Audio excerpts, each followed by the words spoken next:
Hello friends, welcome to USS series. നമ്മൾ ഇന്നത്തെ വീഡിയോയിൽ ഗണിതത്തിൻ്റെ സമാന്തര വരകൾ എന്ന് പറഞ്ഞ ചാപ്റ്ററിൽ വരുന്ന ക്വസ്റ്റ്യനാണ് സോൾവ് ചെയ്യുന്നത്. ഈ പാഠത്തിലത്തെ വേറെയും ചോദ്യങ്ങൾ നമ്മൾ വീഡിയോ ആക്കി അപ്ലോഡ് ആക്കിയിട്ടുണ്ട്.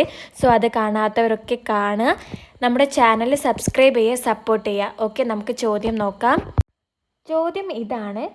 നമുക്കിവിടെ റെക്റ്റാങ്കിൾ കാണാം. ആ റെക്റ്റാങ്കിളിൻ്റെ ഉള്ളിൽ ആയിട്ട് ഒരു ട്രയാങ്കിളുണ്ട്. ആ ട്രയാങ്കിളിൻ്റെ ആംഗിൾസ് കണ്ടുപിടിക്കാനാണ് നമ്മളെടുത്ത് പറഞ്ഞത്. ഇവിടെ നമ്മൾ ഈ ട്രയാങ്കിളിൻ്റെ 3 ആംഗിൾസും കണ്ടുപിടിക്കണം. സോ നമുക്ക് നോക്കാം. ഈ ചോദ്യം ചെയ്യുന്നതിന് മുന്നേ നിങ്ങൾ ആദ്യം മനസ്സിലാക്കണം, ഒരു റെക്റ്റാങ്കിളിൻ്റെ ഓരോ ആംഗിൾസും എന്ന് പറയുന്നത് 90 ഡിഗ്രി ആണ്. ഓക്കെ, ഓരോന്നും 90 ഡിഗ്രി ആണ് വരുന്നത്. അത് മനസ്സിലാക്കി വെക്കുക.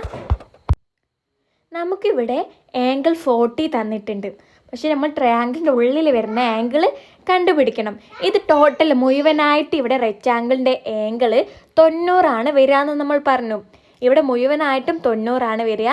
അങ്ങനെയാണെങ്കിൽ നമുക്ക് ട്രയാങ്കിളിൻ്റെ ഉള്ളിൽ ആ ആംഗിൾ, ആ ഒരു ഏരിയ കാണാൻ വേണ്ടിയിട്ട് നമുക്ക് 90 നിന്ന് 40 കുറച്ചാൽ പോരെ. 90 നിന്ന് 40 കുറയ്ക്കുമ്പോൾ 50 കിട്ടും. സോ അവിടെ വരിക 50 ആ 50 കൂട്ടം 40 90 ആയിരിക്കും. ഓക്കെ, അപ്പോൾ നമുക്ക് അവിടെ ആംഗിൾ എ നമ്മൾ കണ്ടുപിടിച്ചു. ഇനി നമുക്ക് ആംഗിൾ സി നോക്കാം. അവിടെ ട്രയാങ്കിളിൻ്റെ പുറത്ത് 25 നമുക്ക് തന്നിട്ടുണ്ട്. അവിടെ മുഴുവനായിട്ട് ആ ആംഗിൾ നോക്കുമ്പോൾ ആ ഒരു റെക്റ്റാങ്കിളിൻ്റെ ആംഗിൾ എന്ന് പറയുന്നത് 90 നമ്മൾ പറഞ്ഞു. അങ്ങനെയാണെങ്കിൽ ആംഗിൾ സീൻ്റെ ട്രയാങ്കിളിൻ്റെ ഉള്ളിലുള്ള ആംഗിൾ നമുക്ക് കണ്ടുപിടിച്ചൂടെ. 90 കുറയ്ക്കണം 25, അങ്ങനെയാകുമ്പോൾ 65 കിട്ടും. സോ ട്രയാങ്കിളിൻ്റെ ഉള്ളിൽ അവിടെ 65 ആംഗിൾ വരിക. ആ 65ഉം 25 കൂട്ടിയാൽ നമുക്ക് 90. സോ മനസ്സിലാക്കുക. ഇനി ആംഗിൾ സിയും ആംഗിൾ എയും നമ്മൾ കണ്ടുപിടിച്ചു.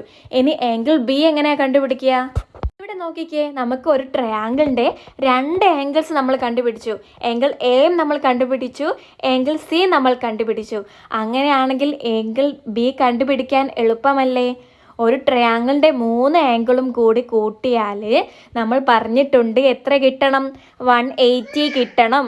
കുറച്ച് നോക്കിക്കേ, 65ഉം 50ഉം കൂടി കൂട്ടിയാൽ നമുക്ക് 115 കിട്ടും. 180 നിന്ന് 115 കുറയ്ക്കുക, അപ്പോൾ നമുക്ക് 65 കിട്ടി. നമ്മളിവിടെ ഉത്തരം കണ്ടുപിടിച്ചു. ആംഗിൾ ബിയും നമുക്കിവിടെ കിട്ടി 65 അല്ലേ? നമ്മുടെ ചോദ്യം ത്രികോണത്തിൻ്റെ 3 ആംഗിൾസ് കണ്ടുപിടിക്കാനായിരുന്നു. ആ 3 ആംഗിൾസും നമ്മളിവിടെ കണ്ടുപിടിച്ചു. 50, 65, 65 എന്നാണ് വരുന്നത്. ഇവിടെ 2 പോയിന്റ്സ് ആണ് നിങ്ങൾ മനസ്സിലാക്കേണ്ടത്. ഒരു റെക്റ്റാങ്കിളിൻ്റെ ഒരു ആംഗിൾ എന്ന് പറയുന്നത് 90. ഒരു ത്രികോണത്തിൻ്റെ 3 ആംഗിൾ കൂട്ടിയാൽ 180 കിട്ടണം.